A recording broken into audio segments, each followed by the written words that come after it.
మేమిచ్చే నిర్వచనం ఏమిటి అని అంటే యేసు క్రీస్తు ప్రభువు అని ప్రకటిస్తాం.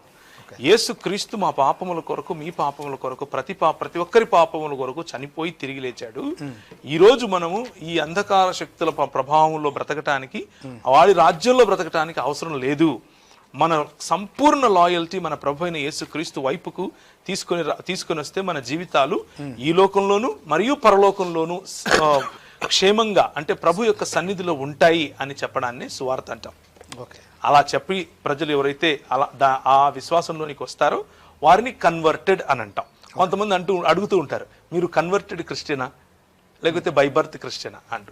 ఎవరు బైబర్త్ క్రిస్టియన్ ఉండడు, అందరూ కన్వర్టెడ్ క్రిస్టియన్సే ఉంటారు.